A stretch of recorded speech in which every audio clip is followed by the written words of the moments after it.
singing and we're colored. Give me a high five.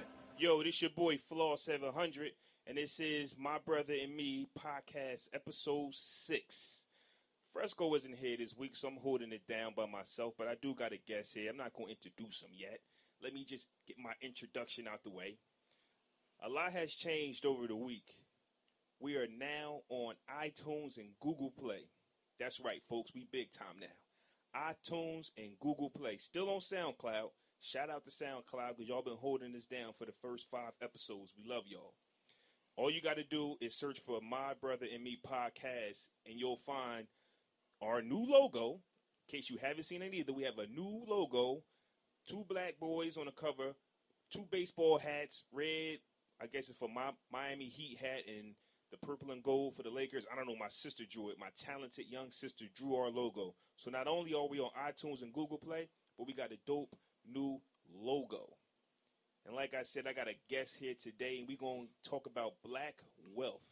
Now, what am I calling you? Boston Low? Am I calling you Tyrell? What am I calling you? You could call me Rel. I put Boston Low up there on my Facebook page. I had to change a couple of things around, but you could call me Rel. Yeah, we was doing the podcast last week, and I forgot who told me. It's like, yo, somebody named Boston Low hit me up, hit us up, said he wanted to be on the podcast. I'm like, who? The hell is Boston Low? like it wasn't registering. Then I look, I said, oh, that's my man's. Okay, he definitely can get on. Yeah, thanks, man. I'm here. Thanks you, man. I just want to appreciate you. I mean, I appreciate you for having me to come down here. I feel like I'm a rapper right about now. All this studio equipment you got on. I'm about to drop a verse right about now. I used to be a rapper, man. Yeah? I think I did my first verse when I was 12. My pops did write my first verse when I was 12. Oh, that's a good one. I took it to school, but here's the story, and this messed me up for the rest of my life. I had a song, and I took it to school. It was a junior 3, and we had music class, and the music teacher allowed me to play my song. It was for a girl? No. It wasn't for a girl. It was just some straight MC bar after bar. At least I thought it was dope. And I let him hear it, and everybody laughed at me. It was the funniest thing. Shout out to my man Amon Wright. He was like, we started a rap group after that, but everybody else laughed at me, man, and it just crushed my confidence from that point on. I think I was like 12 years old. What was the name of the rap group? Me and my boy Amon? Yeah. We had so many, man. I can't remember. I cannot remember, but he going to get me for that, though. He definitely going to hit me up on the book and tell me the name, because we had so many different ones, and he would play the keyboard, and I would just rap on this little mic we had in his room. Okay. But yeah, like I said, this used to be my studio. I kept going, though. I kept rapping. All right. I got a solo album. You got a solo album? I got a solo album. Yeah, I mean, no, it was called The Adroid Child. My solo album was called The Adroid. I like that. It worked. Yeah. I like that one. I looked it up myself. It's called like it means skillful. It's like just talent. Okay. So I was like, okay, The Adroid Child. That's when I was big on reading the thesaurus and dictionaries. Oh, okay, all right. So I was like 12, 13, 14 with words.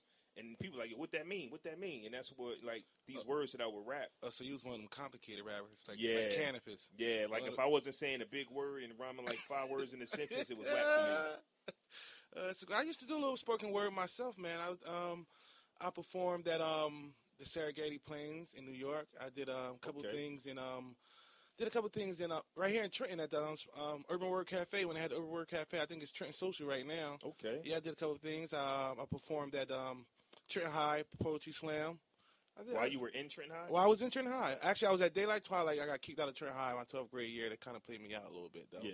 But I went to Daylight Twilight, and I asked Dr. Long if I'd be able to be in a poetry slam, and, he said, come on over. I had to get the slip sign from the principal at Daylight Twilight.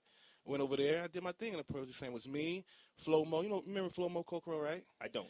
Streets. They call him Streets. I got to see his face. All right, okay. So I'm bad with remembering who I went to school with. It was me, Flo Mo, Reggie, what's his last name? White? No, Reggie Walker. Me and Reggie Walker, and what's that other girl named? Kimberly something. I don't know. I forgot her name. But that's my point. If I didn't get laughed at in middle school, I probably would have had the confidence to do these stand-up comedy jams, like not comedy jams, poetry jams that you guys do. It's just like my confidence was shot. The first time I ever because I did poetry. I basically turned my raps into spoken word. Okay.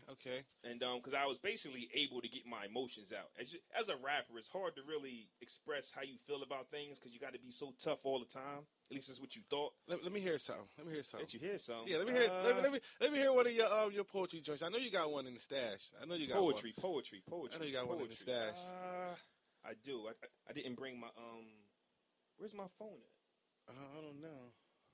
Yeah, I would have to find my Android phone because I got them all in there. All right. Because I write them down and I don't remember. It's like when I'm done them, I just stash them. I don't know why. Like I thought about putting them in a book or something. Okay. Writing a book or something. But the first time I got in front of an audience to do my poetry, it was at one of my friends' weddings.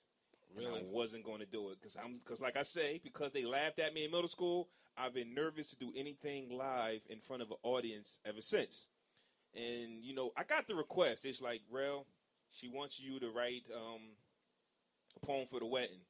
And I'm like, okay. And I said okay because it's nothing. I could write one. And when we got there, we got to the reception and everything's going on. And they asked anybody to have anything to say, and I just froze. But everybody knew I had a poem. He's like, Rel, you got to go do it. Rel, you got to go do it. I said, all right. I stopped the party because everybody was dancing. This is where I think I messed up. Oh, man. I stopped the entire party. All eyes on you. Right. So now it's like you had your opportunity to do it when they was passing the mics out. But now to actually stop the party and everybody jamming. So basically I stopped the party. I did it. I was nervous. I think you could hear my chief chattering. But that was the first and only time I did it, man. And it was just like so nerve-wracking. It was so nerve-wracking. But yeah, this studio, I got a solo album, got a few group albums. Man, no. But hey, that's a good one. If they had these iPhones and Google phones and all of that, when we was out, like it's so easy to be heard now. Well, all you got to do is just upload it to the internet, and you out there, man. That's the only thing you got to do. Right about now, any and everybody can be a rapper. Yeah. And get exposed, get mad exposure. The only thing you need is a YouTube, like you said, SoundCloud, and you be the next Soulja Boy. A lot of people don't know how much money is on YouTube. It's a lot of money. It's a lot of money. On YouTube. And I tell people, all you got to do is just get on there and talk about whatever you like to talk about. Like anything. If you're a video game head, have reviews on video games, and YouTube will start paying you because you have subscribers, and you basically bring people into your content, man. Right now, I have a 5-year-old son. His name Cam, and he was just looking through the YouTube. I let him look through YouTube, and he found this toy review. It's a little kid. He was about maybe like 5 or 6, and his toy review is called Ryan Toy Review. And the only thing he has is this little kid playing with toys, talking about toys. And this kid got so many followers. And I'm just like, what in the world? This ain't about a little kid. And now these companies they're giving him free toys to talk about their toys. Wow. And he's getting paid from the prescribers. How old is this kid? This kid's about like 6 or 7. What? And that's all he do all day. Welcome to Ryan Toy Review. Oh, my goodness. All day. And my son be into it. He be walking in the house. Daddy, look, welcome to Ryan Toy Review. And he's talking about purple slime, Thomas the Train. I'm like, you know what? This is unreal. Unreal. It'd be the simplest things that you can make money off of, and we be too busy overthinking it is that we should be doing. Everything. Do you know how many videos I watch? Because I like to work out. Bench press and everything like that. Do you know how many people it is? How many videos is on YouTube just showing you different techniques? Man. And they have so many subscribers. There's somebody looking for something. Every day. I like to work out, too. Sometimes I give me a fish sandwich, right, and I put it right in front of me. Yeah. And I pull it up to me and push it up to my mouth. Pull it up to me, push it up to my mouth. I do a lot of working out, too. I do a lot of working out, too. Just, It's curls when you lifting up that fish sandwich. Yeah. It's curls. Just straight, sometimes 5-pound fish sandwich? Yeah, sometimes I open up the package. I work my fingers, work my fingers out, open up the package for the ketchup, put it on there. It's all in rotation. It's depending how you do it, Yes, sir. Now, you know what? Let's get into it, man. All right, let's get into it. You hit me up. Back to the original story. Now, Boston Low, I'm like, who the hell is Boston Low? Then I figured it out. Hit me up and say, Rel, I got to be on the show. I said, cool, what you want to talk about? And this brother said, black wealth. I said, man, you got to come on the show. We definitely got to talk about that. We definitely. It's a big major issue, and as we can see right now, a lot of us African American men and women, we are going back to the internet again. How things can be put out there and how you become exposed. Now we just going right back to. We was talking about David Banner. Yeah, David Banner. Just a few minutes ago, we were talking about David Banner, how he got all these people to go down to that was Killer Mike. Killer Mike, I'm sorry. Killer Mike. How he got all these, people to go and put their money inside the black banks so the black banks could gain wealth.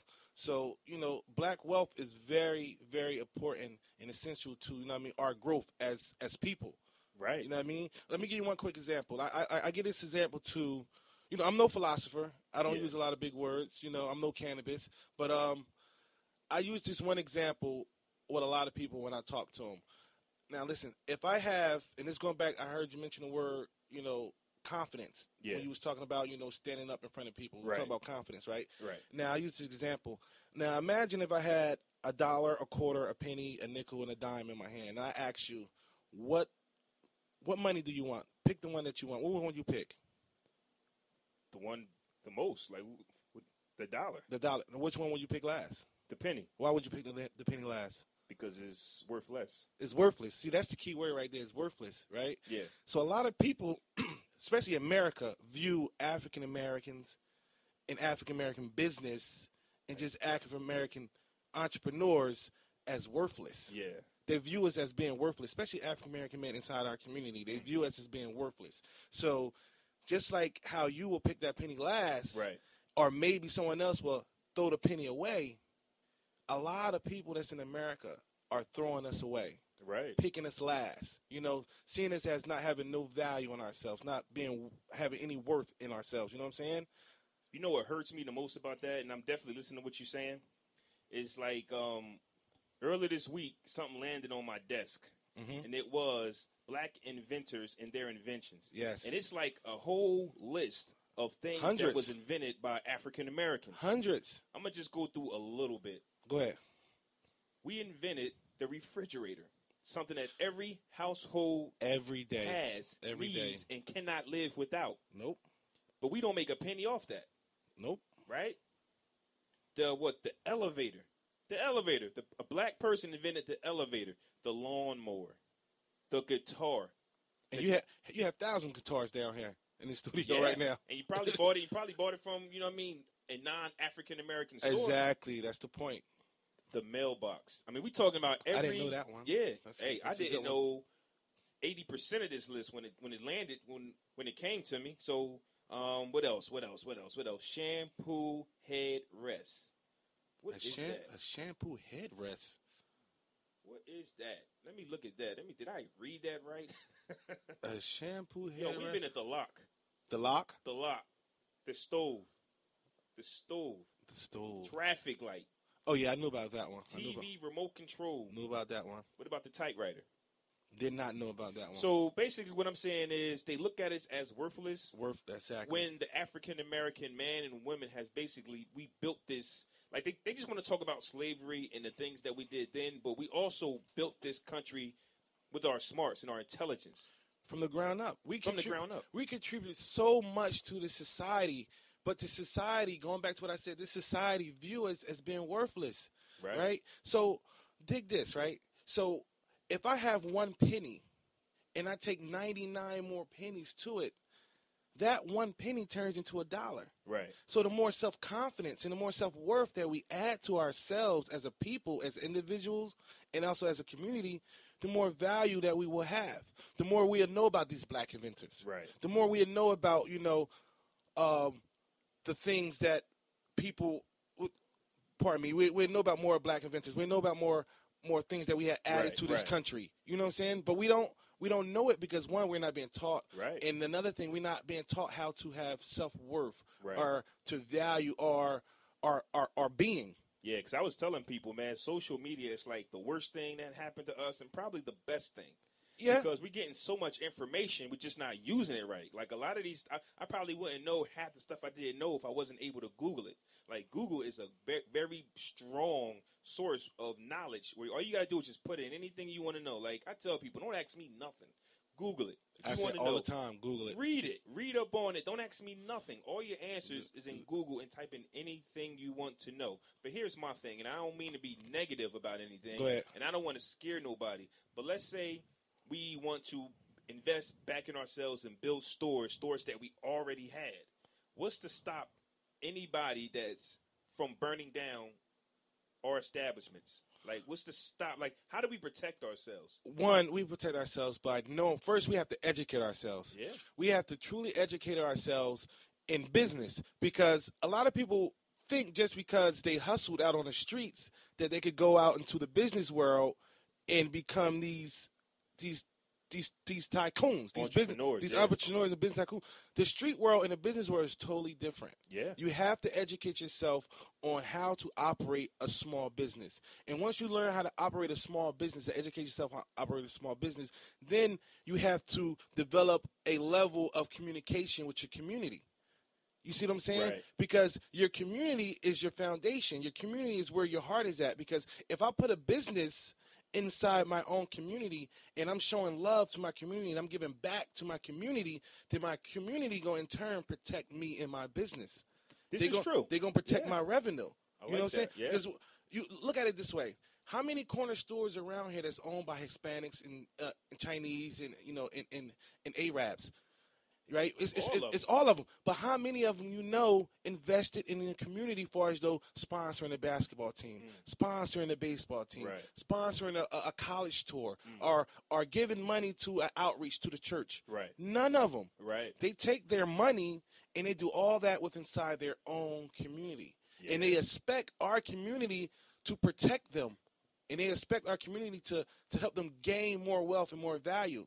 You know, and that's why sometimes you have these clashes, and when you go in the corner store, hey, F you, Poppy, this, that, and the third. But if we want to start a business, grow a business, protect our business, one, we have to educate ourselves. Right. And two, we have to build a long-lasting relationship inside our community. So the black wealth, do you see a difference between black immigrants that come over here now and the black Americans that were born here?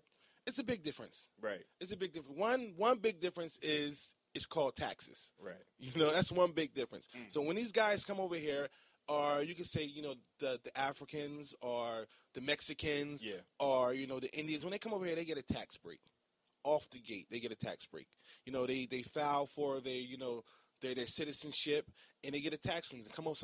Majority of them come over here on student visas. Right. You know, so they don't have to pay taxes, you know, for I think about like 7 years, they don't have to pay taxes. So when they come over here and they start investing in these business over here with like the 7-Elevens and, you know, the Subways. Ooh, is it a 7-Eleven on every corner now? Every corner. And see what it is? This is the thing. This is the deep thing about it. One person will go in there and operate it.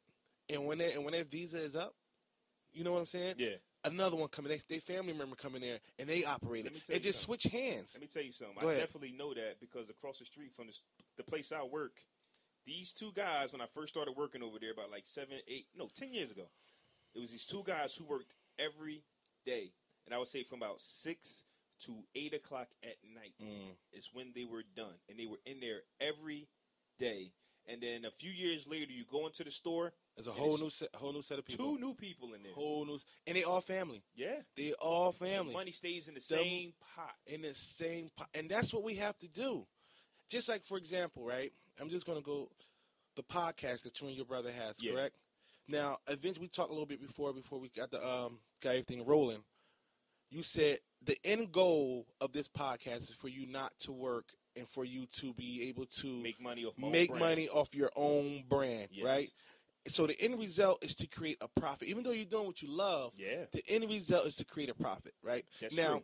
When the profits start rolling in, let me ask you a question. What do you do? Do you just straight take the money out and just divide it between you and your brother? Oh, no, because I've already thought about that. Like, I've already thought about, like, when the money starts coming in, do we just divide it? No, I basically want to save that money and move on to something bigger. I don't know what it is, but invest in something else. Now, how would you save your money? Would you put it in, like, a regular savings account? Well, knowing what I know now, I'll definitely look for the right situation, which is a black bank. But like I say, before these events happened this week, the week before I talked to you, I didn't know anything about a black bank. You know Exactly. So my first thought is to go to Wells Fargo. My first thought is to go to PNC. Let me tell you about somewhere at Wells Fargo. Wells Fargo. Talk to me about it. It's a good bank. Don't get me wrong. My cousin worked for the bank, but Wells Fargo, along with along with Bank of America, invest in private prisons. That's what they do. That's what they make. I'm taking my money out now. They make all their capital off of investing in private prisons. Now, listen to what I'm saying. When your profits start rolling in, a regular savings account is going to gain you so much interest. Right. Not even that much interest off a regular savings account. Now, when a profit start rolling in between you and your brother, what y'all should do, or suggestions y'all should do, you take that money and, like you said, invest it back in. Open up a mutual fund. You know what I'm saying? Yeah. A trust fund. Now that you open up this trust fund, your business is safe with your brand. Right. You know what I'm saying? You're going to be gaining money off your trust, and you can say, okay, I want to take this trust, and inside this trust, I want to open up a mutual fund, a money marketing account, right? So not only am I gaining interest off the trust, but I'm also gaining interest off the mutual fund. Now, a mutual fund, it takes your money and invests your money. Same thing the banks do, but on a higher level, right? Your mutual fund takes your money and it invests it in different stocks on the stock market. You know, you could go high or you go low. It depends on how much money that you put in there, right? Okay. So now you have your mutual fund collecting money off of collecting the interest, and you could probably get off of a trust, depending on how much money you put in your trust, you could get at least 4%. Okay. 4% is way better than a regular saving account where you're gaining 0.1%. That's nothing. Yeah. You see what I'm saying? Basically, yeah. You're just basically having your money in there. Right. Gaining a penny, a month or something like that. You know what I'm saying? So what you have to do is just take that money, open up a trust, open up a mutual fund, right, and have that money invested. So the more money that you put in, the more money get invested. Now, 5 or 10 years down the line, you have a young son and you have an older son. So when your older son, how old's your older son? He'll be 15 in September. 15 in September. So he got maybe about 4 more years before you go to college. Yeah. Right? But your younger son has a lifetime before he go to college. Right. This is true. So the money that you put in there, say you guys gain $20,000, off your profit and off your revenue. You take that $20,000 and you open up a trust fund and you put your youngest son inside that trust fund, and you put, if your brother have a younger son, put his son inside that trust fund. So by the time your kids get 18 and get ready to go to college, they will have at least $50,000 to $60,000 to go to college. Wow. Paid for. See, this is what we lack in the black community. This is true. We lack the education on taking our money and letting it work for us instead of, going out living for the weekend. Okay, you're right. Because just imagine how much money people spend on living on the weekend. Yeah. They go out, they get paid on a Friday. Mm-hmm. They go out, they buy them a bottle or whatever, Friday night. They drink, and if they're religious, they go to church. They donate money to the church. There's nothing wrong with donating money to the church. Let's make that clear. Yes, right. And then on Saturday they go out, right? Yeah. Sunday they go to church. They spending money, and then Monday they living just for the next paycheck. They repeat the cycle all over again. So true. Monday you really don't have any money. No money. You're thinking, I got paid Friday and we pay these bills. This last bit of change that I have left, I'm going to party with it. Exactly. And that's where we're making our mistake, because we think we're actually rewarding ourselves with a fun weekend. And we're not. You're actually not. You're taking away from yourself. This one, I'm taking a course now, and I've been going to different courses, learning about business and also about gaining wealth, right? Right.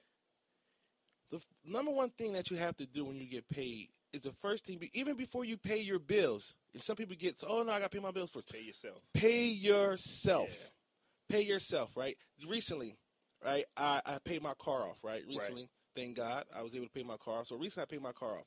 And I said, I got an extra, $300 and something a month. What I'm going to do with it? I'm going to ball out, right? That's your first thing. That's your first thinking. That's the first thing you I'm think. going to ball out. So I'm sitting there, I'm talking, I went to this class, and I was talking to my mother, and she said, well, you got an extra $300 and something a month. Take that money and just save it. Because you was already missing it and already spending it. You never had it in the first place. You never had it in the first place. Now, instead of taking that extra $300 and balling out with it, take that extra $300 and put it up. Because you was missing it. It was just like you was paying your car payment. So instead of you paying your car payment, you're paying yourself. That's another thing we need to, like, don't be like, yo, I got a few more months on this car payment and not have a plan for the money that was already being paid that you were using. Have a plan for that money. If you paid $300 to $400 on your car and you got a few more months left and you're thinking that I'm going to have free money, you're wrong. You have to pay. You have to have, you said the correct thing.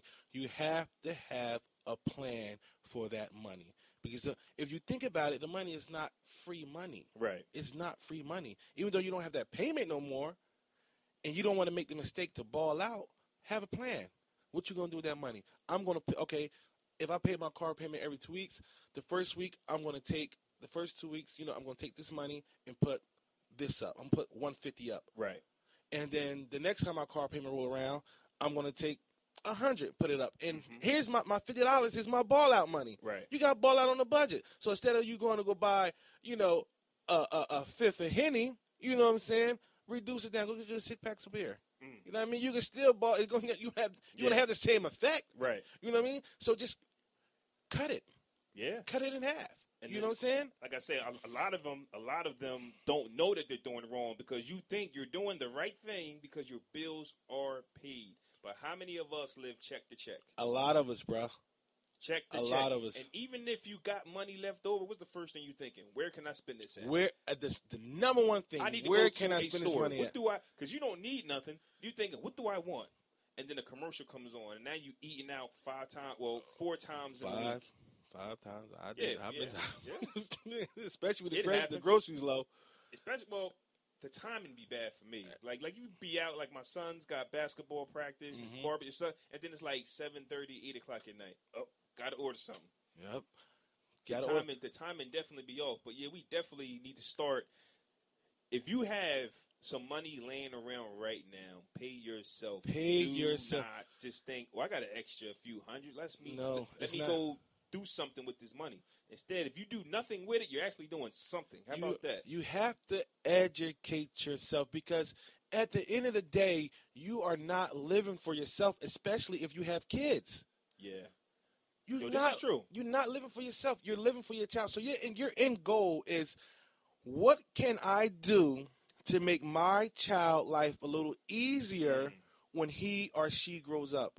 Now, if I'm running to store and buying $200 pair of Jordans every time they drop, you're not making your kid's life. You're not going to make your kid's life better. Yeah. You're making them fashionable, right? But you're not making their life better. You know what I'm saying? Right. So what you do with that money, that extra money that you have, open up a trust. Open up a trust. You have to. It's important because just putting the money in a savings account, just putting the money in underneath your mattress, just putting the money, at your mama's house, mom, hold this money for me, it's not going to gain any money. Not going to gain any money. So if you open up a trust, you open up a mutual fund, you open up any type of marketing fund, over time, this money will grow. By the time you turn around and you look, you're going to say, oh, wow, my son is about to graduate high school. I opened up this mutual fund. I opened up this trust when he was 5. I go back inside this fund. His college is paid for. Thank God to that. Yeah. I don't have to pay for his college. He don't need, when he come out of college, he don't have to pay Sally Mae back. Yeah. Yeah. He got a free ride, no scholarship, no athlete, no honor scholarship, no athlete scholarship. This is my hard work. I paid for this. I put this money up for him. You have to invest your money. That's how these white folks, these Indian folks, this is how all of them gain their money. This is how they get rich. Yeah. They don't get rich by putting their money in the savings. Their savings account is for emergency money. You see what I'm saying? Yeah. That's what they checking account is for what they use each and every day. Their savings account is for emergency. My car needs tires. My roof just broke. That's their emergency fund. And then they're actually able to enjoy their lives because the credit cards are intact. Exact. Credit is a big plus. Because it be this concert, boom, $400 tickets. You can't go because you got bills to pay. You can't say, but guess what? Somebody has a credit card. Swipe. They're gone. Not even that. Dig what I'm saying. This is how deep the rabbit hole go. Okay. People will know that their credit is bad. oh, I got bad credit. But they have income tax time come, they got an extra $3,000. Everybody had extra money in income taxes, right? But they know that their credit is bad, right? And you see evidence of this come March and April, and sometime May. The new tags, all right? Yeah. So listen to this. They know that their credit is bad, right? They got an extra $3,000. So now they're saying, I'm going to go get me a car. Now, knowing that their credit is bad, but I got extra money, they get to the dealership. Now they're paying a dealership for a car that they should get for free. Right. Basically, they got a 450 credit score, a 550 credit score. The interest rate is off the highest interest rate. So you're going to pay about $10,000 more. Possible. You know what I'm saying? Yep. And they get these cars knowing that they can't afford the car. And after they get their car, they got an extra $1,500 left over. So instead of taking that extra $1,500 and dropping $1,000 on the payment and paying their insurance off for the half of the year, you know what they do? What they do? They go to trip. I'm going to Miami. I'm going to take a trip here. I'm going to take I'm going to take a trip there. I'm going to do this. Knowing that their bills got to be paid, come May, June, their car gone. Yeah. The car's gone. Keep up with it. They can't keep up with the payment. The first mistake they did, they went to the bank they went to the car dealership to get a car dealership money on something they should have got for free. Right. Knowing that their credit score was crap. Now, if your credit score is good, you got a 780 credit score. Yeah. Even you could buy a house off a 640. Let me tell you something. To piggy bank off that, you know, Sprint gave me my first phone when I was like 17. Yeah. They messed my credit up. I knew I had credit. Bruh, me too. You probably talking about the little phone with the little speakerphone Sprint had. Sprint used to have this little silver flip phone. Yeah. I think like Sprint had the first color phones. Yep. And he had the joint where the camera actually attached to the phone. So, of course you want little Sprint giving me a phone because that's when you had Nokias and you had to buy the little, I forgot what the name was. But you had to buy the little chip and put a few minutes on there and play Snake on your phone. And then they buy the little card or whatever. They tell you Sprint is giving out cell phones and they're not really doing no background check. And we're young in high school. And you realize you messed your credit up once you graduated high school and you didn't even know it. And you look like, what's this bill? What's this for? And you go check your credit score. What is this? What is that? And then you young, you're like, I don't want to pay this. You don't know the significance of not paying that bill. And that's what we have to educate ourselves. And then you know what else they do? You don't pay the bill, but they'll still charge you like 2-3 months. Exactly. So now you owe them about $600. $600. You 17. You like $600. $600. Where am I get $600 from? And then once you really smarten up and you really want to make these moves, okay, I want a car. I want a real cell phone now. I want to get a house. And they say, hey, well, listen, you owe this amount of money. And now you got to pay almost $1,000. I mean, you can call the creditors and they might want to cut it in half for you, but it's just not the point. It's on your record. Even cutting in half is not good. Yeah. Even cutting in half, because if you make a settlement, it's going to stay on your credit report that you didn't pay the full amount. You just made a settlement. So now the banks is looking at it like, oh, this person is a settler. He used up the money. Or he used up the product. He don't pay the money, and at the end, when they get over his head, he makes a settlement, and that stays on your credit report for 7 years. A settlement, even if you made the settlement and you get the paper saying, okay, you know, whatever, it's just the settlement is still going to be on your credit report for 7 years. Wow. So for 7 years, whoever's going to offer you or loan you money have to see that you are a settler, or got to see that you're not paying your bills on time. So they turn around and say, no, we can't give it to you. Or they say, oh, we can give it to you, but at this interest rate. Yeah. At this high interest. And, you know. Or you have to put so much money down. Exactly. And people inside our community, we live not only for the weekend, but we live to live flashy. Yeah. So knowing that we can't afford an Audi. I'm going to tell you like this. If you can't pay for the oil change on an Audi, don't get no Audi. If you can't pay to get the tires changed on the Audi, don't get no Audi. Don't get no Audi. Don't get it. I don't care if the man said at the dealership, he'd give it to you for this, that, and the third. If you know that you can't keep up with the maintenance, not even the payment, but if you can't keep up with the maintenance of this car, there's no need for you to get this car. Right. Go get you a Honda. I got me a Toyota Camry. The gas. If you're going to complain about the gas, how much it takes to fill it up, don't get that car. Don't get that car. Yeah. And it all boils back down to educating yourself. And the thing that Killer Mike did with they going down in Atlanta, to establish accounts in these black-owned banks. We have a black-owned bank in Newark. The closest one to us is in Newark. I did look that up because I was like, man, where do I go? But the closest one is Newark. And my aunt been banking with them for years. Way before this whole movement became, my aunt been banking with them for years. And she still banks with them, you know? Yeah. So my whole thing with that movement, and I pray and I hope, and I do not talk negative about anything, but how many of us open up a bank account, put the minimum inside the bank account, and then don't establish any more or put any more money in that bank account? A lot of us open up bank accounts just to have a bank account open. Right. And okay, we start off putting $100 or $200 or $300 in it, and then after that, we don't do it because one, we may or may not already have our checks direct deposit to another bank. Mm-hmm. So we open up this bank account and we just have it there until they close the bank account. So I just pray and I just hope with this whole movement that's going down with supporting black banks that these people continue putting their money inside these black banks. Yeah. Continue. If you if you can do it or if you can afford it, it's always good to have more than one bank. Okay. Always good to have more than one bank, you know? Have your money spread out because different banks offer different things. I did see that there was a bank in Philadelphia too. So there is a black bank in Philly and there is one in Newark. Okay. But my whole thing was it's like, okay, because then I got to think about it. Like I say, I'm leaving Wells Fargo because y'all put money in jails. I'm leaving Wells Fargo, but Wells Fargo is right across the street. And even with that said, how often do I actually go to that bank? You don't actually have to go to that bank. So don't say, well, I live in Trenton, Newark is not around the corner, I can't go to that bank. Basically, if you work and you got direct deposit, the money is going into your account. And that's why they have apps. That's why they created apps. You don't necessarily walk into a bank every day. At least I don't. You don't. So it doesn't matter where this bank is.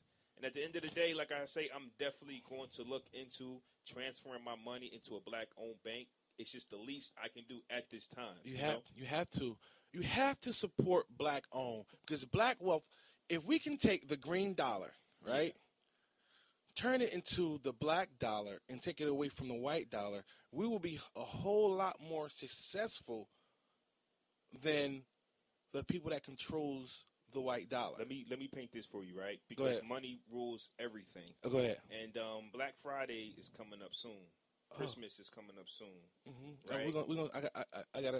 We're gonna speak on that. Go ahead. Yeah, and these things are coming up, and for some reason, even though, like I say, Christmas ain't for us, we do it anyway. Black Friday, we already know what that's about, but we do it anyway. And we're going to keep spending money at these stores. I was listening to a Joe Budden podcast, and he was just like, the thing is not to stop shopping at every store, but at least once a month, we take one store and we stop shopping there because money speaks. Do you agree with that? Volume. It speaks volume. Yeah. Money is loud. Let me say this. How many times a year do Christmas come? Christmas is like a every month thing. Yeah, but financially, but Christmas once a year. Once a year. So if you know Christmas is coming December 25th, why would you wait to December 15th to do all your Christmas shopping? Let me tell you why. And you spend all your money in that 1 month. Yeah. When you know that your kid's birthday, you know that Christmas is coming every day. I mean, it's coming once a year, that same time once a year. So if you know Christmas is coming, why not start saving your money in January? Right. Putting $50 up, putting $20 up. Because by the time Christmas come, you will have $500 to $600. Right. You know. And you're not spending your bill money. And you're not spending your bill money. How many people go broke around Christmas time? Yeah, and then wait for the income tax check to pay the bills that was due 2 months ago. And then when that income tax come, they get $3,000, low credit score, go to the alley dealership just to have some new tags. Yep. By June, the car is gone, and your bills is still not paying the man knocking on your door. So it's a cycle. It's a cycle. We have to break the cycle. How many of us in January say, I'm going to do better this year? A lot of us. I'm going to save. I'm going to work out. I'm going to eat better. I'm going to go to the gym. Then December come and you did nothing. You tried. Absolutely nothing. But you got nothing to show for it. No savings account. No nothing. You haven't started Christmas shopping yet. It's December. You haven't lost the weight you wanted to lose.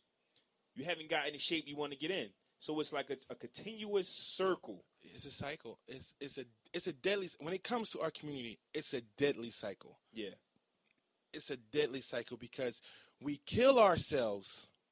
We kill ourselves to have one up on the next person, and the next person, their credit is just as bad as us. Yeah. So we in competition. So who can look the flashiest, but who can live the poorest? Yeah. You know what I'm saying? Yeah. That's what we're doing. We're living poor every day. We're living poor, and just to look rich.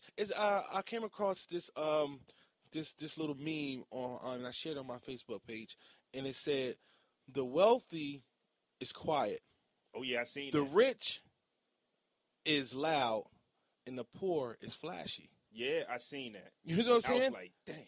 And that's what we are. And I'm not trying to disrespect anyone when I say poor, because if you're living to be flashy, that means your bank account statement is indicating that you're poor. Yeah. Because if you're not, Bill Gates or Mark Zuckerberg, and even them, they're not flashy. You see the way they dress? They're not flashy. Yeah.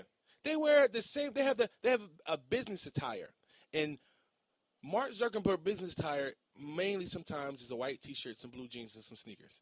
Let me speak on something real quick. Go ahead. But I work for Toll Brothers, right? Mm-hmm. And everybody over me, every boss that's in there, because it's a lot of chiefs in that building, got to be making hundreds of thousands of dollars. Not to put your business out there, but they make a lot of money. Okay.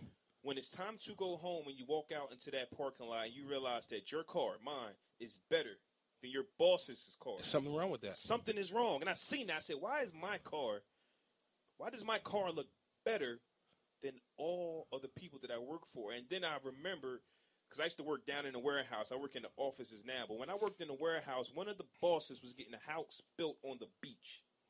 And he had windows galore. And I'm sitting there, and I didn't put two and two together. Like, man, this guy got money. He getting a house built on the beach. But then when you go outside and you look at his car, you see where he actually invested his money in. The moment you drive your car off the lot, it loses its value. Yep, that's exactly. Loses its value. You can't drive it off the lot and say, I don't want this no more, and take it back. It doesn't work that way. It doesn't work that way. But a house, this was come out being owning your own. I mean, and Jay-Z said, until you own your own, you will never be free. That your boss that having that beach house built, he owns that. Yeah. That's his property. Right. That's his investment. You know what I'm saying? So he's gonna get money off of his investment. He's gonna build that house on the beach, right? Yep. And then when he gets done with it, or the more stuff that he adds to it, and he get ready to sell it, the value goes up. Yeah. So he probably built that house for maybe $500,000, right? Mm-hmm. But by the time he get finished investing in, putting more equity into that house, right? And the more he invests more into that house, when he get ready to sell it, that $500,000 going to turn to $1.5 million. So not only did he make his $500,000 back, but he cleaned a profit of $1 million. Yeah. While I'm riding around in my Beamer, right, and knowing that in 5 years, this $40,000 that I paid for this Beamer is going to be worth $25,000 or even less. And then the work you want to have to put into it. Exactly. It's a waste of money. You're right, man. A car is a waste of money. And don't get me wrong, we need transportation. We need to get back and forth from work. Everybody wants nice things. But you have to get the things that you can afford. Man, I'm about to take my car back to the dealership, man. You're inspiring me, man. No. Don't do that. Don't do that. It's just like you have to be more aware of what your money go to. Right. And how you're spending your money. Because the more equity that you have, right, the more assets that you have, the more money you will get back. Even doing tax returns, the more money you get back. Just for a prime example, you get money back. You get a child care. I mean, you own a house, you get money back from a home. You own a business, you get money back from that. You know what I'm saying? Right. So the more investments that you have, the more equity that you have, the more money you get back. And that's why these people that, the 1%, what they call them, the elite, these people right here, that's why they get so much money back at the end of the year, because they have multiple investments, multiple sources of income, multiple sources of equity, coming. When they sleep, they make money, basically. Let me tell you something. If you have an iPhone, there's no reason why you can't start your own business. There's no reason why. If you have an Android phone, there's no reason why you can't start your own business. I told y'all at the beginning of this podcast, we're on iTunes now. They That's listen to us in Africa. That's major. It is major. That's major. Because technically what that's saying is we're on every iPhone that there is. And that's major. Eventually, me and my brother, we're going to start making money off our brand. That is the goal. But guess what? I love doing it for free. That's why I do it. Every Sunday, I'm here. But you have to provide for your family. You have to provide for your family. And why not provide for your family than doing something that you love? Each and every day. Monday through Friday, my alarm goes off to go to work, and I don't want to do it. But I told my son this. I have to. Bruh. I have to. Every morning, my alarm goes off, and I got to get up and do something. I'm dreading it right now. And it got me to thinking. They say that the black man is lazy. I don't think we're lazy. Negative. Most of us just do what we don't want to do. I don't want to do that job. That's deep. That's deep, bro. But I have to do the job. But if you see me doing this podcast, I'm full of energy. I love it. This is what I want to do. And if I can make money off what I want to do, life would be so much easier. Don't get me wrong. The stereotype of the black man, it's not going to change no time soon. It is what it is. But a lot of these guys, fresh out of jail, fresh out of workhouse, I need a job. My child support. I got there's so many things going on that people just jump into a job that they do not love. And their body language speaks 1,000 words. You have to follow your dream. They say, and when I'm talking about dreams right now, I'm going to talk about a literal dream, right? When a person sleeps, right, and they have a dream, they say when that person wakes up, that person, within the first 10 minutes, that person forgets what their dream is, right? Yeah. And they can't remember, in the first hour, they can't remember their whole entire dream. They remember bits and pieces of their dream, right? Right? So now we're going to go to a life goal dream. So if your dream, right, is to create this podcast, create your brand, and take your brand to the highest level that it can be, then you have to put full effort into it. Yep. Right? Full effort. You got to dedicate your full effort to it. And I'm not saying 5 months, 10 months, because just like that 10 minutes of the real dream, it can disappear. Yeah. You can't remember it. Oh, okay, 10 months. Well, I ain't seeing nothing. I ain't doing nothing. I'm about to let it go. And then, a year done went past, and you have can I cuss on this? You can cuss. Yeah, you have in your dream. Yeah.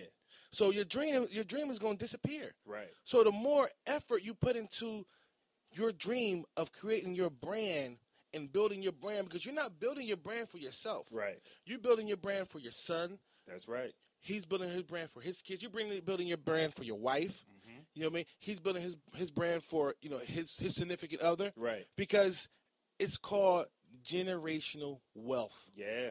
That's what it's called. Yep. Generational wealth. Because if you don't have generational wealth, or you're not trying to generate, or you're not trying to establish generational wealth, then what are you living for? And let's be honest. Generational wealth, that's probably the first time y'all have heard that. That's probably the first time. Be honest with yourself. You're not even thinking like that. No, and it's not you handing your son down a pair of Jordans. No, it's not that. It's you handing your son a college tuition, so when he gets done, he can come out debt free, and he also still have at least $100,000 that he can use to be able to do exactly what he wants to do. Yep. So he don't have to wake up saying to himself, "Oh man, I don't want to go here, but I gotta feed my family." Yeah, man. That's generational wealth. Yep. Look at the Rockefellers, the Rothschilds. Yep. Generational wealth. Their kids don't have to work a day in their life because of what their grandfathers and their great-grandfathers established. Yep. You know what I'm saying? So if they want to work, they can work, but they receive a check every month for a certain amount. Good gracious. Every month, the grandchildren, depending on how they set it up, Yeah. depending on how they set this trust up, right? Right. They receive a check every month for a certain amount. Every month. So you can say this within the Rothschilds, right? In the Rockefellers. These are tycoons. Yep. These are tycoons we're talking about. So they can say, okay, every month my grandchild or my child will receive $50,000. Mm-hmm. That's a person's salary. Yeah. That's a person's salary. You said a month, right? A month. Yeah. That's a person's salary. That's a year's salary for a regular person. Right. And don't get it twisted, because I just read the new poverty rate is 40,000 under. What? Yes, 40,000. If you make 40,000 and under, that's considered poverty, bro. Well, the middle class is being eliminated. I will say that. See, I looked at it differently. Like, you just put it in words that I understood, but when you work so long and year by year you get your raise and you look at that raise and you like, listen, I cannot provide for my family with this change that you give me. You know why? And at the same time, it's basically what you're saying, but you didn't look at it that way. So now the poverty rate is at 40,000 and under, but at the same time, you're saying, with these raises you guys are giving me, I cannot provide for my family. It's saying the same thing. You just want to know why? What? The price of living is going up. It's going up, right. But our checks is going down. Right. Our checks are going down. You see what I'm saying? Right. So that goes back to why live flashy when a carton of eggs was costing $1 and some change back in the day. Now they're like $3 and some change, and everybody trying to go organic now. So the price of eggs is going up. So why try to live flashy when you can live modestly and still be able to provide? You see what I'm saying? And it's crazy because if 40,000 is now poor, the middle class is being eliminated. Right, because eliminated. Nobody's like, if you actually go look for like Walmart's hiring, but do you think anybody there going to make 40,000? No. So now you got to work there part-time. Mm-hmm. So now you don't even have free time to spend time with your family. Exactly. Or to rest your body, your mind. Yeah, and that right there, what we're speaking on right now, has nothing to do with color. It has to do with economics, bro. Yeah. Have nothing to do with color. You know what I'm saying? It have to do with economics. Because I'm going to tell you, the wealthy people that's out there, they don't care about color. Nope. They'll crush. Listen, white people will crush themselves or people that look like them for the dollar. When it comes There's to only dollar. a few people in the world, in the United States, that matter to them. Not saying that they matter to me, but like they will crush their own people to be billionaires. Exactly. While we try to uplift each other, like we want everybody. See, blacks, we want everyone to be successful. Other than that, like the other race, like the white people, it's like 10 people who are billionaires and really wealthy, and they will make you work like a slave, just like they make black people. Exactly. They don't care. And that's why we have to educate ourselves on the dollar. Yeah. We have to invest it in our own, buying our own. You know what I'm saying? Creating our own. And if going back to what we said before, if we create our own and we have that establishment inside our community, because you ask, how can we stop it? Is by creating that bond inside our community. Because when our community know that I have this grocery store inside of our community and people are coming to spend at my black-owned grocery store, but annually, like yearly, I'm donating $50,000 to a student college fund. Yeah. My community is going to love me because not only are they spending money in my store, but I'm putting that money right back into Little Rashad's pocket when he get ready to go to college. Yep. It's going to pay for Little Rashad's books. It's going to pay for his room and board. Now, his mother, that's a single mother that got 3 more Little Rashads coming up. Yeah. You know what I'm saying? And it's hard for her, and, the father is not around, but that's a different story because it's not always like that in every case. Right. You know what I'm saying? Right. But she know every time I spend money at this grocery store, my son is, 99% of the time is guaranteed that my establishment is going to send him to school. I'm going to spend money in this grocery store and to stand in our community. And it's going to stay in our community. And we know that each year Mr. Smith sends 4 to 5 kids to school, to college, off of what he gets off the revenue off this grocery store. That's how we build. That's how we generate wealth. That's how we start generational wealth. And that's how we become one with our community. Right. That's how we do it. Black Wall Street. You heard of Black Wall Street, right? I did. Now, Black Wall Street, they created something that may seem impossible to people now in this day, but it was reality to them when it happened. And when they created this, right. They created their own banks, their own libraries, their own barbershops, their own lawyers. They created their own pharmacy, their own grocery store. This was a mecca of black-owned businesses, black-owned people that had value inside themselves. Okay. You see what I'm saying? Right. They created that. And even though the enemy came in and destroyed that, but it was a sense of pride that they had inside themselves. And the community loved and the community thrived. And that's basically goes back to what I said, I think, like earlier in the podcast. It's like if we do these things again, like, I guess the energy isn't there. Because when they did it, it was just like, yo, we did something for us, and they were so excited. And just like that, it was taken from them. It was took from them. Exactly. So now, if we want to get up and do something, we're knowingly watching our backs, expecting to fail because we're not that deep into the system where we can get away, or we can actually be protected honestly. Exactly. But here it is. This is the thing. The train is moving, brother. Okay. The train is moving. And as the more people wake up and the more people invest inside these black banks, correct, right? Mm-hmm. Yeah. The more coal they put inside this train, the faster this train is going to go. So it's going, chugga, chugga, chugga, chugga, chugga, chugga. It's going. So what we have to do, what you're doing right now with this podcast, is putting more coal inside that train. Talk to them. You see what I'm saying? Yeah. So the more coal we put inside this movement, the more coal we put inside this train, the faster it's going to go and it's going to take off. And when it take off, every car, every train, every boat, every plane has a destination. Yeah. Talk to them. And the faster we go and the more we put it in, the faster we reach our destination, brother. Yeah. You see what I'm saying? I'm with it. You getting me amped up, man. You know what I'm saying? So we have to. And not just I pray and I hope that this momentum just keep on going. And so we can get to that destination. Because we can get there. The black dollar, we control half of the things that's been operated out here. Yeah. I would like to say everything without being technical. Yeah. Everything. Yeah. Just in the 60s, when they had the boycotts, they shut down bus terminals. Yeah. Bus they were terminals. smart enough to know to affect the dollar. The dollar. That's why, and like I say, I'm with marching, but if you're just going to march up the street and not really affect no stores or money, it's like I don't really think that we're accomplishing anything. Focus on something. Exactly. Focus on something. Like in the 60s, they shut down the bus stations. And then, like I was saying, if you guys want to protest against a Pacific store, we can all get together and do that. But don't expect us to protest every store because at the end of the day, we don't have black-owned businesses really right now. So exactly. We still got to eat. We still got to provide. If you guys want to say, hey, no Walmart for a month, no TGIF Friday, no TGI Fridays, no Applebee's, whatever, we all should be able to get together and do that. But listen here. You're right.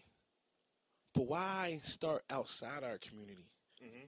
Because Juan Pablo is not investing inside our community. Right.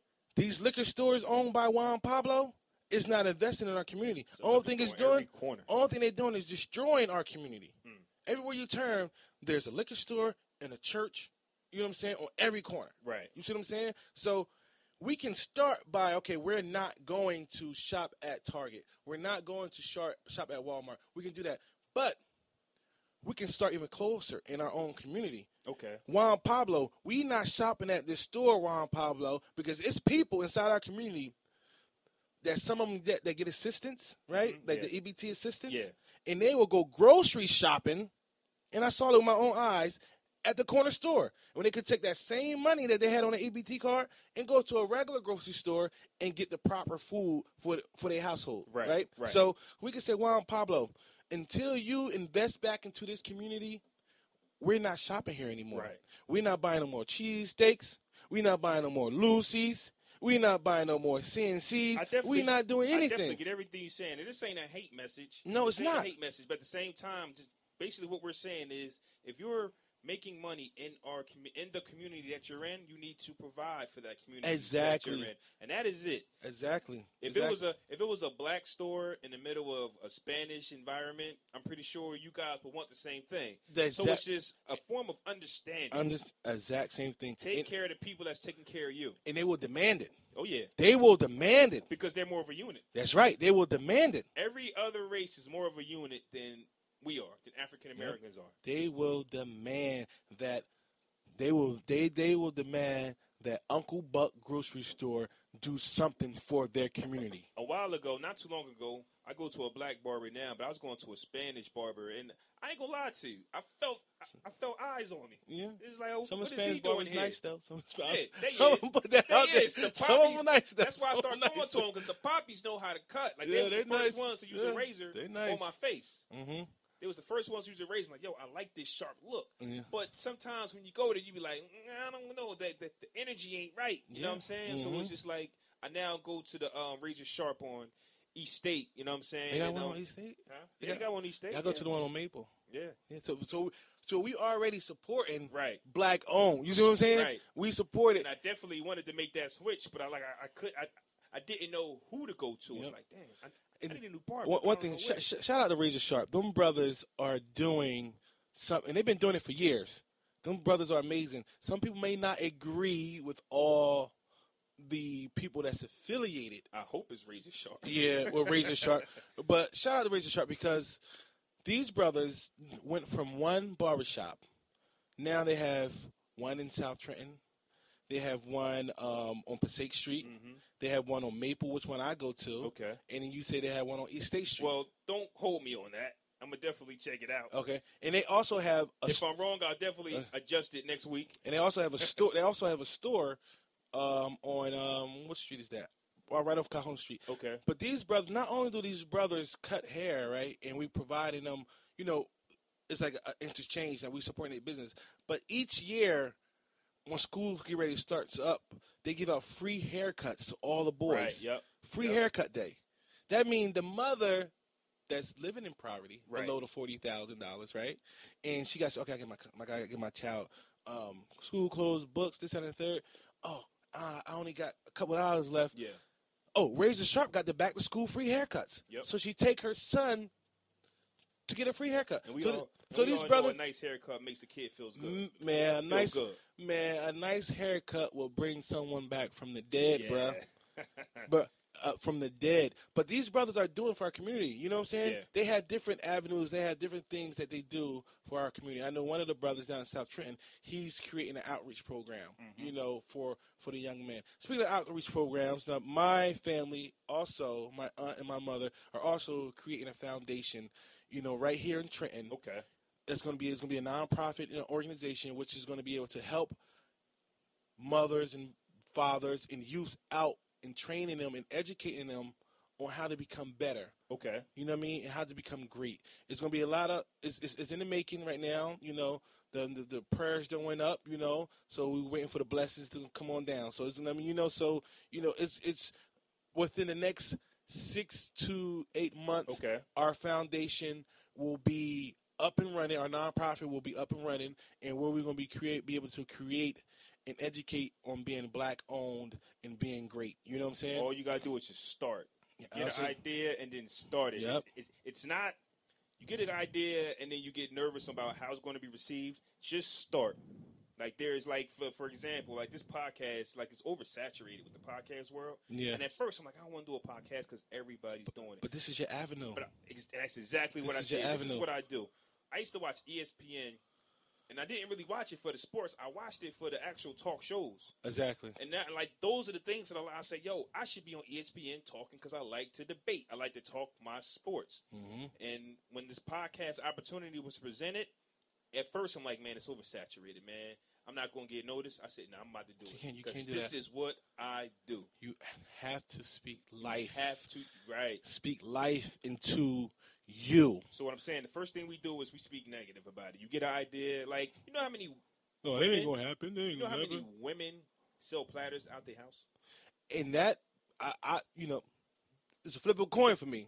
I love it because they generating and they doing something. You know what I'm saying? Right. But I can't eat from everybody's kitchen. Well, this is true. You know what I'm saying? This is true. You know what I'm saying? This is true. I love it. And but that's a stepping stone. Right. Selling platters out of your house. How many restaurants can start it like that? Right. Selling platters at your house to now you generate enough wealth. Now you can open up you a little storefront. And that's basically where I was going at. Exactly. A lot of them are making platters out their home, but they're not taking it nowhere after that. They have to. They're just not. And some of the stuff be delicious. Yes. Some of the people, I haven't eaten out of somebody's home that I don't know. Exactly. Okay, that's a big plus. Go ahead. When I have, the food is slamming. And the homemade food that you get from these people, they're not in any restaurant. You ever go to a restaurant and on the menu it says baked mac and cheese, and they bring you water and noodles and cheese? This ain't baked mac and cheese. It's not. It's not. But it's on the menu. It's baked mac and cheese. And you get it, you're like, Kraft? Yeah. is this the Kraft box? Why is like when you pick it up? Why is the cheese sauce stripping? I saw one time, right? I was walking in this restaurant, and they had the baked macaroni and cheese, supposedly baked macaroni and cheese, cooking on the stove top. I said, what? I said, hold on, how is that even possible? I'm no chef, but how is that even possible? How can you cook baked macaroni and cheese on top of the stove? Right. Like, I know you got to, do the noodles in the water, but with the cheese and everything, you just can't do it like that. That's not even possible. Right. You know what I'm saying? But like you said, you have to start somewhere. It's like a snowball going downhill. Yep. You have to start somewhere. Your podcast have to start. Where you at right now in this studio? Yeah.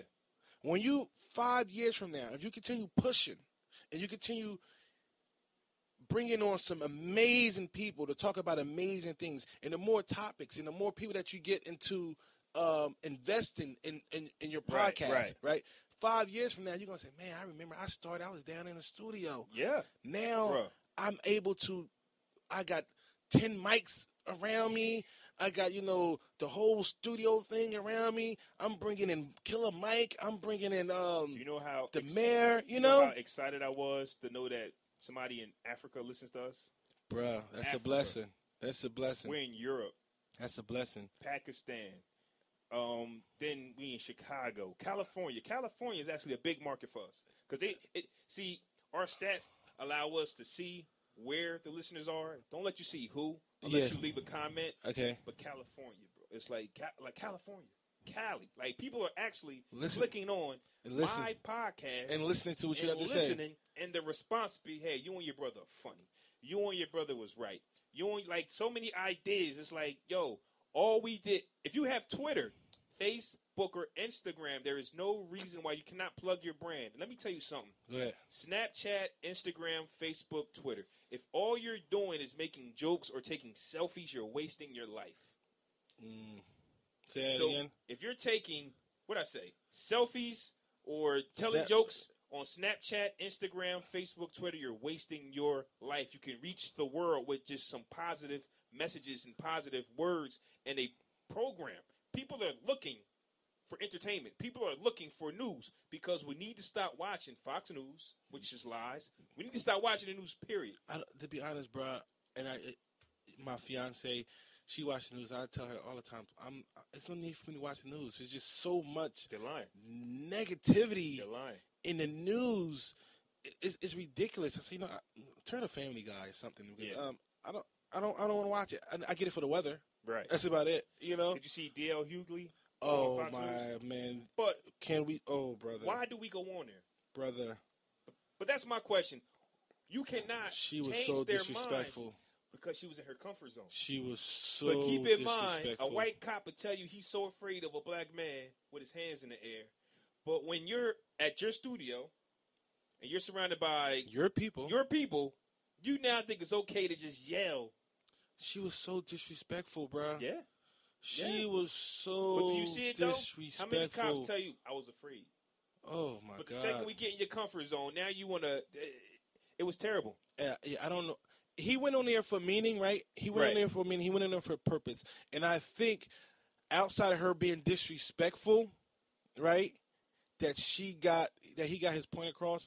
And now we can go further down a rabbit hole. But his point across to who? They won't listen to him. Exactly, but we can go further down a rabbit hole on how I felt she was so disrespectful. For her being a Caucasian woman and to be able to overtalk an African-American male, in that moment, she had so much power in herself, right? She felt good. She felt good and so much power in herself that she just became totally disrespectful. I told him. Exactly. That was the end result. Yep. That was the end result. And all her fans is like, yeah, you did it. You did it. Him.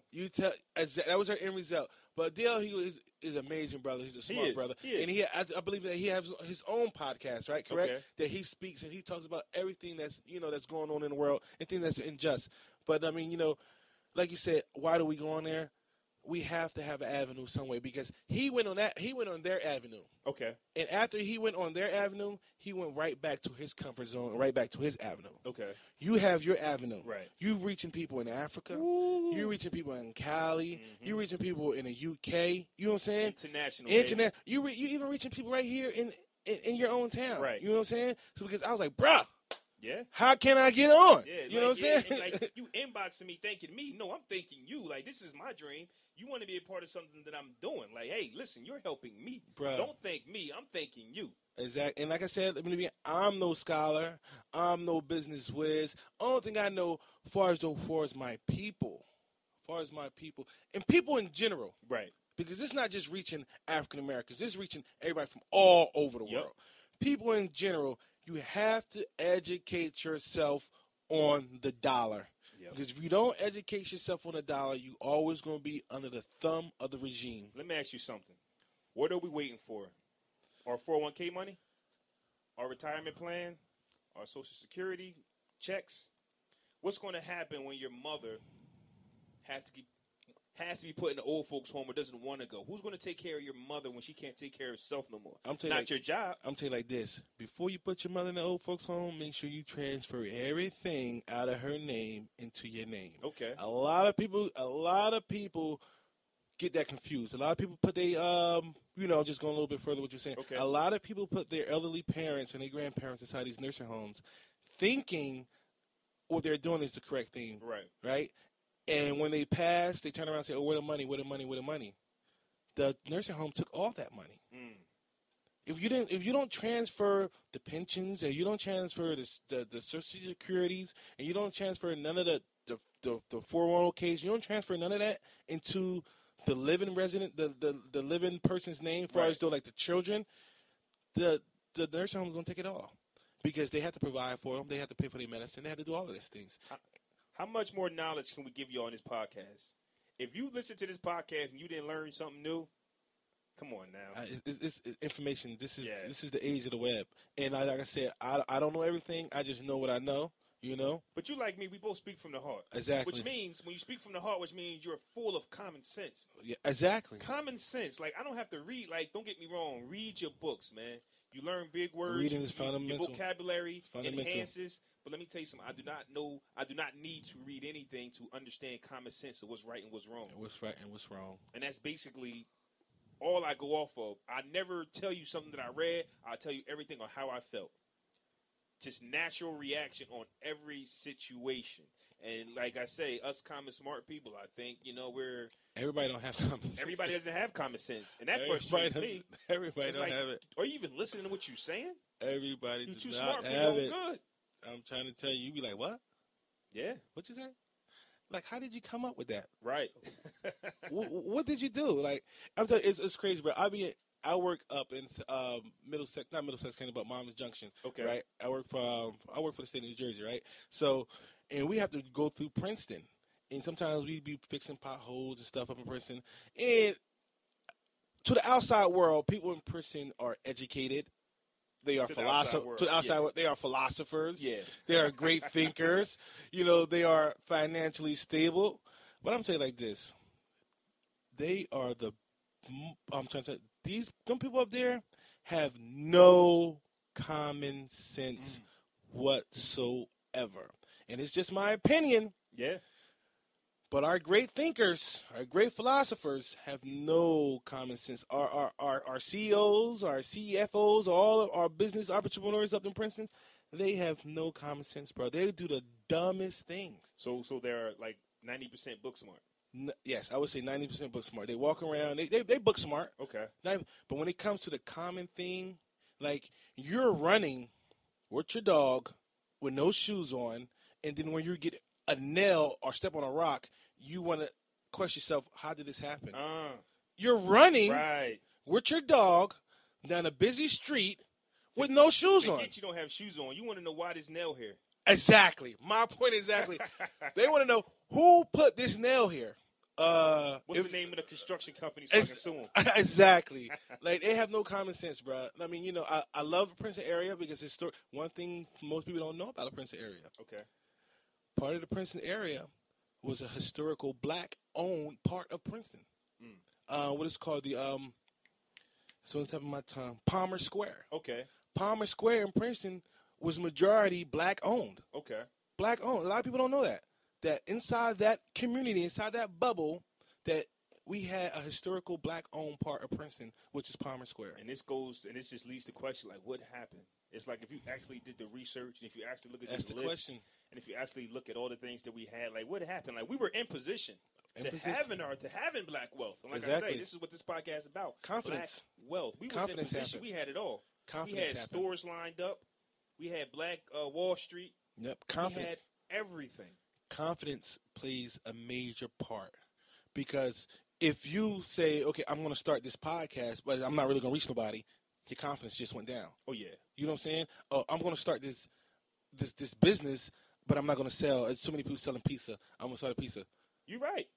Your confidence fell. How many different pizza shops are there? Exactly. How many different stores sell fried chicken? Exactly. How many different stores sell TVs? Like, they'll have a Walmart and a Target right next to each other. Exactly. They care? They don't. They build McDonald's and Burger King across the street from each other on every strip. If you actually look at it, they don't care. Burger King is never too far away from McDonald's. Exactly. They sell the same burger and fried combination. You have to have, just going back to the beginning, you have that penny that people throw away. Right. That penny that people view as worthless. You have to take that penny and add 99 more pennies to it. You have to build your self-confidence. No matter what you do, you have to build self-confidence and you have to build self-worth. Speaking of that penny, and I just put this together, and this is just the way I see it, the way you saying that penny, right? Okay. I can look at how many people viewed our podcast every day, right? Mm-hmm. And let's say my podcast is at 99 views on SoundCloud, right? We don't hit 100 yet. I'll go on, let's say, certain sites that I use, certain strategies that I use, and I'll plug my podcast. A few minutes later, I'll go check, and if I see it went up 100, I feel so good. Because that was the advertisement that I put out. Exactly. That one fan a day, one person that I got to check out my podcast That's all it means takes. The world to me. That's all it takes, bro. One person. You're not gonna, just like in life, you're not gonna come out the womb and know all the experience of life. Right. You're not. Anybody that says that is just straight wacko. It takes years. It takes time to build something. You know what I'm saying? Yeah. So with your confidence, it takes time to build your confidence. You got to invest in yourself. If you think you're heavy, you think you're fat, go to the gym. Yeah. Stop eating donuts. Yeah. If you know in a week span, in 1 week span, you eat 5 donuts, so you ate 4 donuts that week, that's accomplishment. Yeah. If you go down to 2 donuts, that's accomplishment. Right. You know what I'm saying? Don't go cold turkey on nothing because No. you'll just hurt yourself. No, I want to stop eating these sugary foods. Well, listen, turn it down. Just keep going down. Exactly. Keep going down. And when you start seeing the physical results and the mental results, a lot of people don't know it's a mental thing, too. Exactly. The foods that you eat is definitely poisoning our brains. I'm not going to say y'all, it's ours, too. Exactly. It makes us tired. It makes us more, like, we're just tired. We're fatigued. We don't want to do nothing. And it makes us stress. Eating the wrong food will stress you out. So, little by little, stop doing this, stop doing that. Never go cold turkey. And it's like when I jumped into this podcast, the thing that I definitely wanted to do was get on iTunes, get on Google Play. But I didn't expect thousands of people to just jump on my podcast. But you're there. It's going to come. It's going to. No, brother, it's there. You have to speak life. It's there. It's there. It's there. It's there. It's there. It's not going to come because when you said, okay, this is what I want to do. Yeah. That was the mindset that it's going to come. Right. But you're here. Okay. You're here. This is facts. And I ain't going nowhere. And like you say, this ain't no 6-month thing. This ain't no year thing. Exactly. What a lot of people don't know, I think I watched a DMX special like a week or 2 ago. I think they said he was dropped all over for 6 years before he actually got the Def Jam. Exactly. So his like people don't never see the struggle before they get on.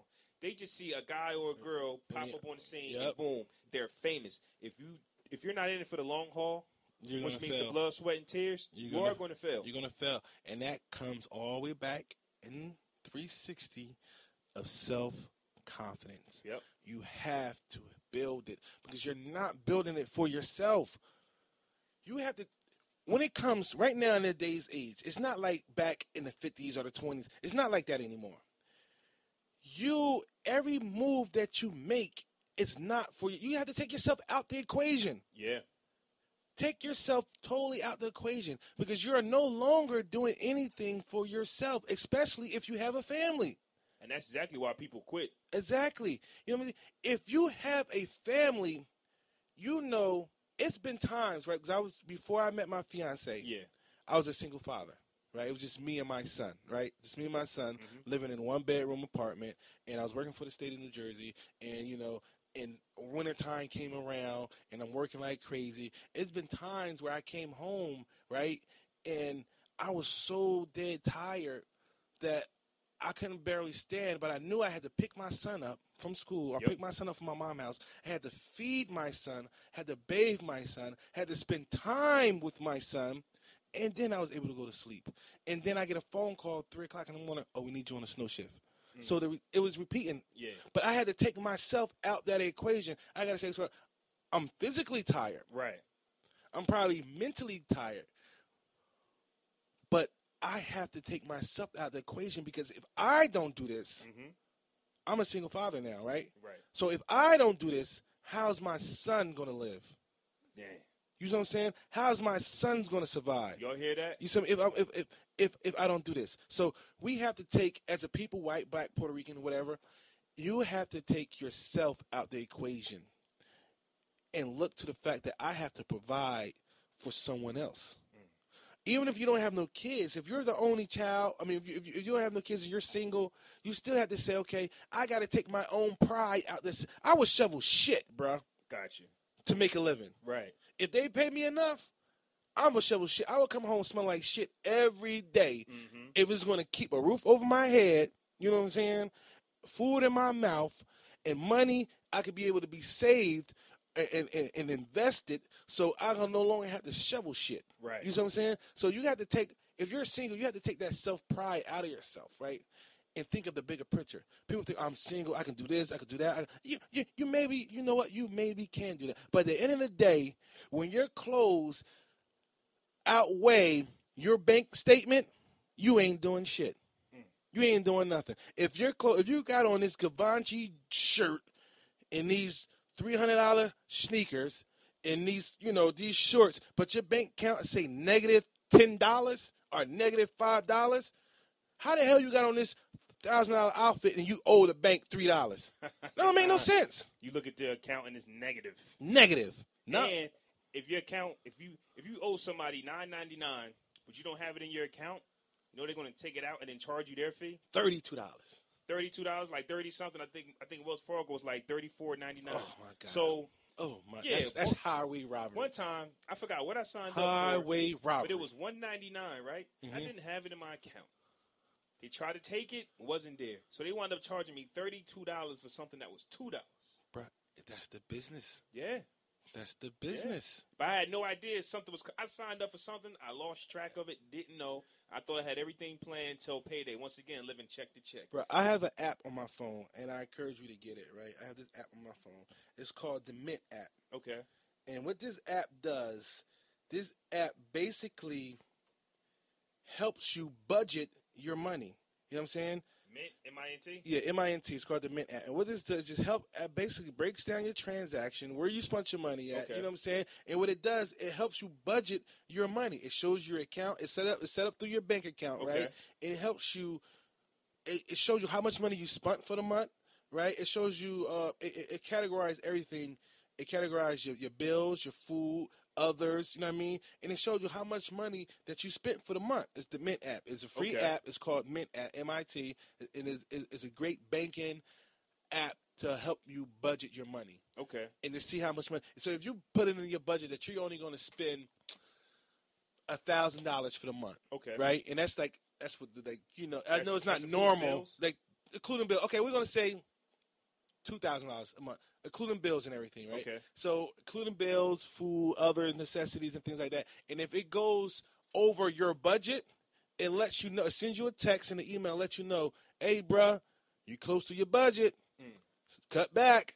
You spending something. You spending more on uncategorized items now. You know what I'm saying? On other stuff. So when you go into that store and you want to buy something you know you don't need, you get that alert. You get that alert. It's like, hey, bro, like that. You can't get them Jordans. You know, you set it's not in the budget. Yeah, it's not in your budget. You might got some money in the bank, but it's not in the budget. It's not in the budget. It's a great app, bro. You know what I'm saying? And a lot of people, we have to invest. We have to use. we have to invest in ourselves. And we have to True. use these free apps again that's out there. That's gonna be. I know some people might be, I don't want to put my banking information on these apps. I don't want to put it's all cool. I understand that. There's a fear in everything that you do. I understand that. But if you don't do that, they have a lot of booklets. You could go to any dollar store. You go to any Walmart and you can buy a budgeting book. Right. You just have to have the discipline, right? To I just went into Walmart and I just brought $5 worth of food. You just got the discipline to put down $5 on food. You know what I'm saying? But what this app does, it does all that for you. So if you don't trust the app, then go get your little booklet. Yeah. Write down your budget manually. Like if exactly. You put your information down, like just take out that old-fashioned pen and paper and write down everything that you need to do. Exactly. And I encourage everyone, if you have a bank, please get that bank app because it will alert you as well on the money. I'm with the credit union, and I have an alert on my phone. Every time I spend over $100, a text message come instantly. An email comes instantly and say, listen, you spent over $100. And then it shows me what I spent. And I say, damn, what I spent $100 on? Like, oh, shit, that's what I did it on. And you know what I'm saying? I definitely need to get rid of Wells Fargo. Yeah. Let me tell you what I hate. I hate that, I spend the money, and I look at my account, and I say, okay, this is how much I got left. For some reason, and it has something to do with the transactions, they like to put the money back in your account after you spent it. And you look at it and say, okay, I got this amount of... It confuses you. It does confuse you. It confuses you. I got this amount of money left. And that's where the negatives come in because you actually think you got that but money you don't to have spend, it. but you don't. Because you wonder why? And a lot of us get confused on that because a lot of things that we purchase, they don't take it away. They don't take the money out that day. A lot of us get confused thinking they'll take it out, but they'll put it back in. Whoa, okay. I've seen that. Like if you pay your cell phone bill, like they basically just want to see if you have it. So instead of them just taking it, like they'll take it and okay, you can see the pending, you can see it pending, and it'll tell you how much you have left. And then let's say you want to check it the next day, okay. I got a certain amount of $100 in there, but then it's not really there. Right, Friday when because you pay your bills, it's Tuesday, been held. Then they'll come take it, and you're like, no, I don't. And that's one thing. That's one major thing. You have to watch your money. You have to watch your money because I know with certain other banks, like if I want to buy something and it would say, it would be taken off your account in 2 to 3 business days. It would be so you have the money in there, right? Right. So you have the money in there. And you, okay, I just brought something for a baby shower, right? Yeah. I just brought some Pampers or whatever, right? So I buy these items, and sometimes it doesn't reflect to the next business day or the next 2 or 3 business days. So that money will still be sitting in there, and you be like, in your brain, like, damn, I just brought this. I just paid for it. They took the money out. Nah, they didn't take the money out. It's sitting. So when you get ready to go purchase something else, right? That money comes off, and then like 2 or 3 days later, the rest of that money comes off. Now you're in the negative. Yep. Now you're in the negative. So that's why it's very important to watch your budgeting, watch your money, use these tools and these apps that they have out here, and so you'll be able to monitor your money. Because you would think that you have $150 in there, but you just spent $150 on whatever you just spent it on. Likely that's the Friday night, Saturday night money. Exactly. You wake up Sunday morning with a hangover. Exactly. And then Monday you see that account is negative. You be like, what? Yeah. Exactly, bro. Exactly. Educating yourself on how your money is going in and out. Educating yourself on business, not street business, but business. You know what I'm saying? And educating yourself on marketing, educating yourself on trust is essential. And we're going to end the podcast on that positive note right there. And if you didn't learn anything in this podcast, I don't know what to tell you. Black Wealth. You can follow us at Podcast Brothers on Twitter. Handsome Beast 83 is my Twitter name. Handsome Beast. It's like the best of both worlds. I got you. Handsome Beast. Fresco Riley. That's my brother, a Twitter handle. Like I said, he's not here. He will be here next week. He's out somewhere enjoying life in Atlantic City. Hey, do your thing. Like I say, subscribe to our channel. Subscribe to our podcast on iTunes. Subscribe on Google Play. We're still on SoundCloud. And it's only going to get bigger and better from here on out. Peace out. Peace.